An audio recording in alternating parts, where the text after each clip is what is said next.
Pakistan aesthetic hair transplant centre, hydra white treatment, جلد کی دلکشی اور نکھار کا ابتدائی علاج، نامور aesthetic consultant doctor Hanif Saeed کی زیر نگرانی۔ Pakistan aesthetic hair transplant centre, جہاں خوبصورتی بولتی ہے۔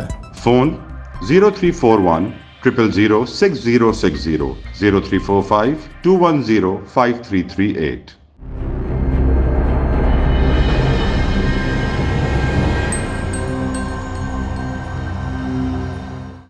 السلام علیکم، لائیو ڈیجیٹل نیوز میں خوش آمدید۔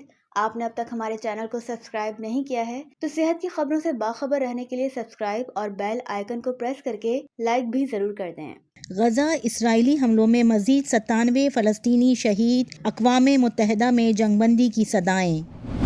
جماعت اسلامی نے 10 مارچ کو اسلام آباد میں امریکی سفارت خانے پر یکجہتی فلسطینی مارچ کا اعلان کر دیا۔ فوج کا انتخابی عمل سے کوئی تعلق نہیں تھا، کور کمانڈر کانفرنس۔ مخصوص سیاسی عناصر سوشل میڈیا پر اور میڈیا کے کچھ حصوں کی طرف سے مداخلت کے غیر مصدقہ الزامات کے ساتھ مسلح افواج کو بدنام کیا جا رہا ہے، جو انتہائی قابل مذمت ہے۔ Army chief general Asim Munir کا خطاب۔ جنوبی کوریا میں جونیئر ڈاکٹرز کا احتجاج شدت اختیار کر گیا۔ 20 فروری سے 9000 ڈاکٹرز مستعفی ہو گئے۔ آپریشن ملتوی، حکومت نے واک آؤٹ کرنے والے ڈاکٹرز کے خلاف قانونی کارروائی کا اعلان کر دیا۔ عدالتی فیصلے میں قادیانیوں سے متعلق مبہم شفوں کی نشاندہی کر دی۔ اسلامی نظریاتی کونسل نے سپریم کورٹ فیصلے کو جامع بنانے کی سفارش کر دی۔ اب آپ سراج الدین امجدی کی خصوصی رپورٹ ملاحظہ کریں۔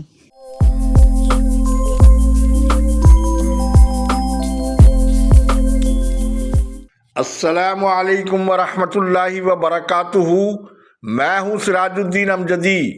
آج کی خصوصی رپورٹ محکمہ صحت سندھ میں بائیو میٹرک سسٹم کے ذریعے حاضری کا نظام، ورٹیکل پروگرام کا خاتمہ اور قومی سیاسی منظرنامے پر مبنی ہے۔ سابق سیکریٹری صحت ڈاکٹر فضل اللہ پی جوہو نے اپنی ملازمت کے آخری ایام میں محکمہ صحت کے تمام ہسپتالوں، D G office, directors health office اور سیکریٹریٹ سمیت ڈسٹرکٹ ہیلتھ آفیسز میں ہنگامی بنیادوں پر طبی، نیم طبی عملے کی حاضری کے نظام کو بائیو میٹرک جدید سسٹم سے منسلک کر دیا تھا۔ کروڑوں روپے کے اخراجات کے باوجود اس جدید سسٹم کو انسٹال کیے جانے کے بعد ایل ڈی این کی تحقیقاتی ٹیم کے مطابق اس سسٹم سے نہ تو مریضوں کو کوئی فائدہ ہوا اور نہ ہی انتظامی صورتحال کو بہتر بنایا جا سکا۔ جیسا کہ اس نظام کو متعارف کراتے ہوئے یہ دعویٰ کیا گیا تھا کہ اس نظام پر عمل درآمد کے نتیجے میں نہ صرف ان گھوست ملازمین کو قانون کے دائرے میں لایا جا سکے گا جو گھوست ملازمین کی حیثیت سے غیر حاضر رہتے ہوئے تنخواہ بھی پوری وصول کرتے ہیں، جبکہ حاضری لگانے کے بعد آج بھی ملازمین کی ایک بہت بڑی تعداد سرکاری اوقات کار میں قریبی نجی کلینکس، لیبارٹریز وغیرہ میں اپنا کام کرتی ہے، تو ایک بہت بڑی ڈاکٹروں کی تعداد بیرون ممالک میں رہتے ہوئے مبینہ ملی بھگت کے ذریعے زر مبادلہ کمانے کے ساتھ ساتھ محکمہ صحت سندھ سے اپنی سرکاری تنخواہیں بھی وصول کر رہے ہیں۔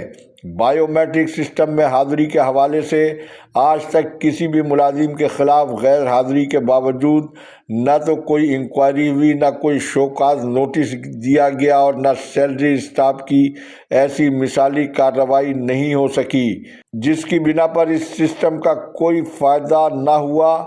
اسی طرح سے عمودی پروگرام کو تحلیل کرتے ہوئے یہ سہولیات directors health services, district health administration کے ذریعے ان عمودی پروگرام کی سہولیات کو نچلی سطح تک منتقل کرنے کا جو دعویٰ کیا گیا تھا، لیکن عملی طور پر ایسا کچھ نہیں ہو سکا، بلکہ الٹا ٹی بی، ملیریا، ایڈز اور دیگر بیماریوں کے حوالے سے مذکورہ سہولیات صرف کاغذات تک محدود ہو گئی ہیں اور ان بیماریوں کے مستقل مریض در بدر بلکہ رل گئے ہیں۔ ناظرین کرام، ملک کے قومی سیاسی منظرنامے میں یہ کیا عجب منظر ہے کہ چوری اور پھر سینہ زوری